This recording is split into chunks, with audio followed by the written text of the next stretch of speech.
All right, and welcome back to the forecast card. Ended up taking the weekend off. Honestly, college basketball, some really bad beats in like every sport. It wasn't ended up being that bad of a day, only like a little over a unit in the red. But man, I went 0-4 in college basketball. Two of the games were disgusting. Two of them were just like terrible efforts. Didn't even feel like I had a chance. Um, but yeah, just bad sport watching. Really turned me off of sports for a little bit. So anyway, took a big rest. Didn't really watch much sports. Just tried to escape it all. Definitely feel a lot more refreshed than I had been. Trying to push these videos out every day, especially when there was like 3 videos a night. It was getting. I was kind of too much looking at too many numbers. I'll just put it like that. So excited to get back into it. But yeah, I really only like 2 games for tomorrow. A ton of injury-ridden games, so I'm really not trying to bet too many. But I quite like the side in this one and the total. Um, I like it decent, at least enough to bet. So let's get into the 2 games that I like for tomorrow. All right, heading on to game number 1, we have Utah versus Charlotte. Now, both these teams completely crushed for injuries. Um, Utah is going to be missing Kessler, Markkinen, Jordan Clarkson likely isn't going to play. John Collins is out. A lot of these guys are their more efficient shooters. Colin Sexton may not play as well. Charlotte, of course, are going to be losing almost all of their deep shooters. Trey Mann will be out. LaMelo Ball will be out. Brendan Miller obviously still out. Seth Curry is likely going to be out. Seems like there's going to be a ton of injuries. Both these teams don't necessarily play at that fast of a pace anyway. Um, if you look into it a little bit more, Charlotte obviously playing on a back-to-back, and Utah is going to be on 2 days rest. Uh, the Charlotte team, when playing with no rest, they're 4-9 to the over. So I guess 4-9 or 9-4 to the under. Um, this Utah team, again, when you look at like their stats when they go over, it's typically when at least Markkinen is starting, especially Kessler. Because I don't know if you know this, but Kessler, I don't know if it's still true, but he did have the best field goal percentage in all of college basketball for a while, which really kind of improved their totals because they were scoring so often when he was on the court. Um, but yeah, I think this total is a little bit too high. These two teams don't play at very fast paces. Most of their weapons are going to be hurt.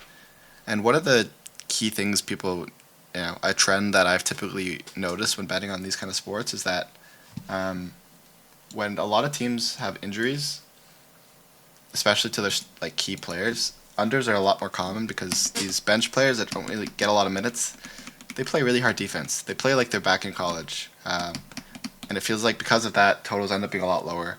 And because obviously Charlotte's on a back-to-back, they're likely not going to be pushing the pace when they have ball, even though they're technically the team that plays at a much faster pace historically.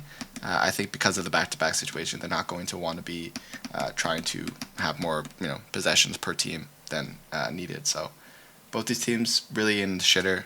I'm not expecting either team to be trying too hard, but um, again, Charlotte is a home underdog in this game. They're 10-23 to the over as home underdogs. Obviously, Utah is known to be a big over team. Um, they've never been a road favorite, so you can't even look at the stats. So we'll see what that means. But historically, as a favorite, they're 3-0 to the over. But I'm not necessarily too concerned because of all the injuries and stuff. Yeah, I think the total's too high. I model at 216. I think this ends up being like a 106 to like 103 kind of game. So yeah, give me the under in the Charlotte versus Utah game. All right, heading on to the final game, we have Miami at Washington. Now, this was a weird one. I didn't really love it at first. My model only had it at -8. But then I kind of looked into the injuries to kind of feed into the model of what the net impact would be of these players missing. And this was like one of the first times where almost every player I impacted for Miami were actually net positive when they weren't playing on the court. So like Jovic is going to be out. Kevin Love, Wiggins, Duncan Robinson all will be out for this game. And every single one of those players had a net rating of negative when on the court and net positive when not playing. So I'm expecting maybe Miami will actually be a better team without these players playing.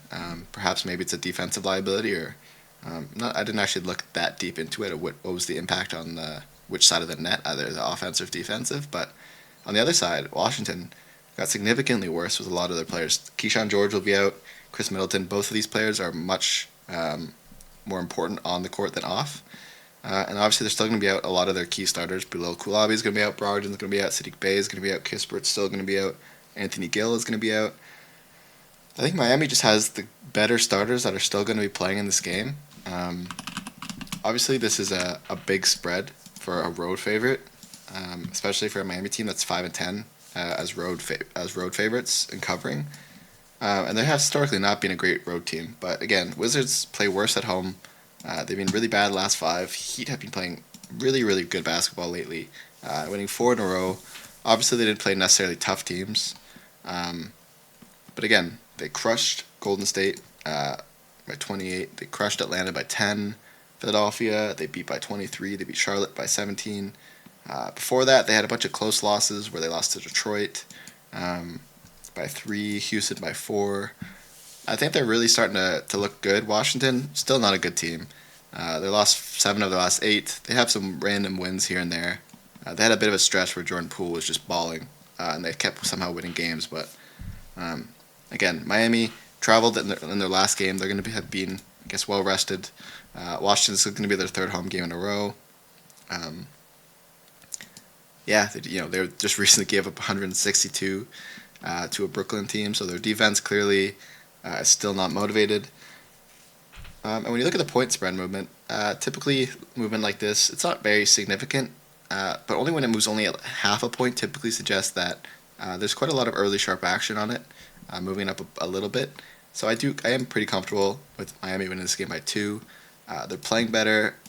They're going to have less significant injuries than Washington is, and they're playing for a lot more than Washington. So hopefully they don't turn off the heat late in the game, but no pun intended. I do think Miami is a great side here.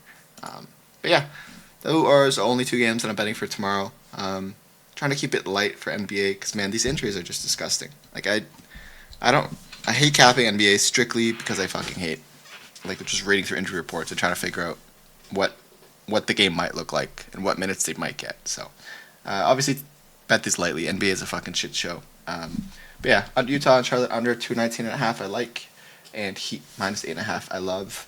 Leans, I do lean Jazz in that matchup against Charlotte. Charlotte's just missing too many pieces. Kings plus 5.5. They've been playing better. Obviously, Indiana's playing insane, but they're kind of due for a bit of a letdown spot offensively. Clippers on a back-to-back, but they're also playing really good basketball right now. So is Orlando, but I still think Clippers match up really well against this Orlando team.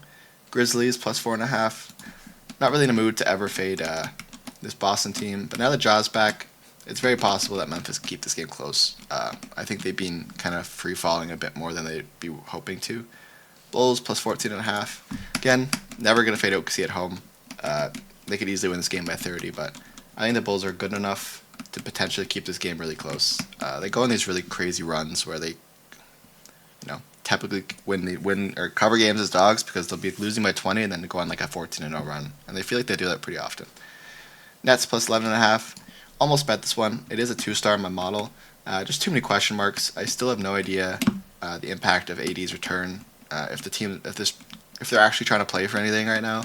I think they still are, which is kind of why I might lean Dallas, but model only has them winning by 9, or 11, 11.5. I just don't see value.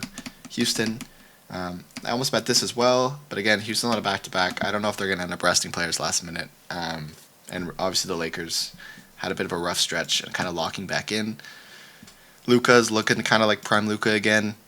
Looked a bit rough to start, but he's not necessarily being very efficient by any means, but he's putting up pretty solid numbers again. So with LeBron finally getting healthy again, I'm not necessarily willing to fade them at home, but Houston has looked insane. Like they're on like a 1, 2, 3, 4, 5, 6, 7, 8, 9. They've won 12 of their last 13. And their only loss is against Denver in a pretty close match. So they're playing really good ball, and that's why I kind of want to back them. But the fact that they just dropped 148 points, now they're on a back-to-back, it seems like the epitome of a letdown spot. So I'm not too interested in betting that. But yeah, those are the only games that I bet, and I'll see you guys all tomorrow, hopefully with a few more bets than 2.